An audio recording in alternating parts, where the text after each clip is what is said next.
Hi hello ನಮಸ್ಕಾರ, ಎಲ್ಲರೂ ಹೇಗಿದ್ದೀರಾ? ನೀವೆಲ್ಲರೂ ಕೂಡ ತುಂಬಾ ಚೆನ್ನಾಗಿದ್ದೀರಾ ಅಂದ್ಕೊಂಡು ಇವತ್ತಿನ ವಿಡಿಯೋವನ್ನು ಶುರು ಮಾಡ್ತೀನಿ. ಇವತ್ತು ಗುರುವಾರ, ನಮ್ಮ ರಾಯರ್ ವಾರ. ಬೆಳಿಗ್ಗೆ 6 ಗಂಟೆಗೆ ಎದ್ದು ರಾಯರ್ ಮುಖ ನೋಡಿ ಸ್ನಾನ ಮಾಡಿ ಸೀದಾ ದೇವರಿಗೆ ಹೂ ತರೋಕ್ಕಂತ ಹೋದೆ.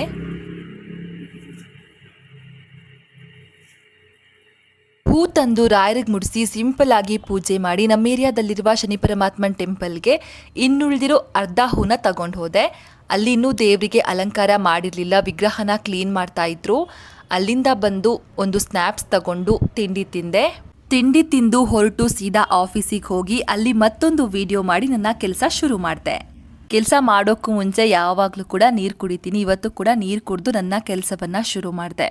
ಇವತ್ತು ನಾನು ನನ್ನ ಕೆಲಸದ ಬಗ್ಗೆ ಹೇಳಬೇಕು ಅಂದ್ಕೊಂಡಿದ್ದೀನಿ. ಯಾಕಂದರೆ ಯಾವಾಗಲೂ ತಿನ್ನೋದ್ರ ಬಗ್ಗೆನೇ ಹೇಳ್ತೀನಲ್ಲ, ಎಲ್ಲರೂ ಕೂಡ ಏನು ಇವರು ಬರೀ ತಿನ್ನೋದನ್ನ ಬಿಟ್ಟರೆ ಏನೂ ಹೇಳಲ್ವಾ ಅಂತ ಅನ್ಕೋತೀರಲ್ವಾ. ಸೊ ಇಲ್ಲ, ಹೇಳ್ತೀನಿ. ನಾನು ವಿಜಯ ಟೈಮ್ಸ್ ಅಂದರೆ ವಿಜಯಲಕ್ಷ್ಮಿ ಶಿಬರೂರು ಮೇಡಮ್ ಅವ್ರ ಚಾನಲಲ್ಲಿ ಆ್ಯಂಕರ್ ಪ್ಲಸ್ ಕಾಪಿ ಎಡಿಟರ್ ಆಗಿ ವರ್ಕ್ ಮಾಡ್ತಾ ಇದ್ದೀನಿ. ನನ್ನ ಕೆಲಸ ಇವತ್ತಿನ ದಿನದ ಏನು ಟ್ರೆಂಡಿಂಗ್ ಇರುತ್ತೆ ಆ ಸುದ್ದಿಯನ್ನು ರೆಡಿ ಮಾಡಿ ಆ್ಯಂಕರಿಂಗ್ ಮಾಡೋದು. ಇವತ್ತು ನಾನು ಮೈಕ್ರೋ ಫೈನಾನ್ಸ್ ಟಾರ್ಚರ್ ಬಗ್ಗೆ ಆ್ಯಂಕರಿಂಗ್ ಮಾಡಿದೆ. ನಿಜವಾಗ್ಲೂ ಕೂಡ ಬೇಜಾರಾಗುತ್ತೆ ಸಾಲ ತಗೊಂಡವ್ರ ಪರಿಸ್ಥಿತಿ ನೆನೆಸ್ಕೊಂಡ್ರೆ. ಸಾಲ ತಗೊಳ್ಳೋಕ್ಕೂ ಮುಂಚೆ 100 ಸಲ ಅಲ್ಲ 1000 ಸಲ ಯೋಚನೆ ಮಾಡಿ. ಇಲ್ಲಾಂದರೆ ಈ ರೀತಿ ಮೈಕ್ರೋ ಫೈನಾನ್ಸ್ ಸಿಬ್ಬಂದಿಗಳು ಟಾರ್ಚರ್ ಕೊಡ್ತಾರೆ, ತಮ್ಮ ಬುದ್ಧಿನ ತೋರಿಸ್ತಾರೆ. ಅದೇ ಆಗಿರಲಿ, ಬ್ಯಾಂಕ್ ಹತ್ರ ಸಾಲ ಪಡೆಯುವಾಗ, ಬಡ್ಡಿ ವ್ಯವಹಾರದಲ್ಲಿ ಸಾಲ ಪಡೆಯುವಾಗ, ಅಥವಾ ಈ ರೀತಿ ಮೈಕ್ರೋ ಫೈನಾನ್ಸ್ ಬಳಿ ಸಾಲ ಪಡೆಯುವಾಗ 100 ಅಲ್ಲ 1000 ಸಲ ಯೋಚನೆ ಮಾಡಿ. ಹಾಗೂ ಸಾಲ ಪಡೆಯೋದಕ್ಕಿಂತ ಮುಂಚೆ ಏನು ರೂಲ್ಸ್ ಆ್ಯಂಡ್ ರೆಗ್ಯುಲೇಷನ್ಸ್ ಇದೆ ಅನ್ನೋದನ್ನು ತಿಳ್ಕೊಂಡು ಆಮೇಲೆ ಸಾಲ ಪಡ್ಕೊಳ್ಳಿ. ಇನ್ನು ಇವತ್ತು ನಮ್ಮ ಆಫೀಸಲ್ಲಿ ಸೂಪ್ನ ಪ್ರಿಪೇರ್ ಮಾಡಿದ್ರು. ಈ ಸೂಪ್ ಬಗ್ಗೆ ಅಂತೂ ಹೇಳಲೇಬೇಕು. ಇದನ್ನು ಕುಡಿದ್ರೆ ಗಂಟ್ಲು ನೋವು, ಕೆಮ್ಮು, ಶೀತ ಎಲ್ಲ ಕೂಡ ಕಮ್ಮಿ ಆಗುತ್ತೆ, ಮೂಳೆ ಬಲ ಆಗುತ್ತೆ, ಕಾಲು ನೋವು, ಮೊಣಕಾಲು ಸಮಸ್ಯೆ ಇವೆಲ್ಲ ಸಮಸ್ಯೆಗಳು ಕೂಡ ಕಡಿಮೆ ಆಗುತ್ತೆ. ನಿಜವಾಗ್ಲೂ ಇದು ಪವರ್ಫುಲ್ ಸೂಪ್ ಅಂತಾನೆ ಹೇಳ್ಬೋದು. ಈ ಡಬ್ಬದಲ್ಲಿದೆ ನೋಡಿ, ಇದೇ ಆ ಸೂಪ್ ಪೌಡರ್.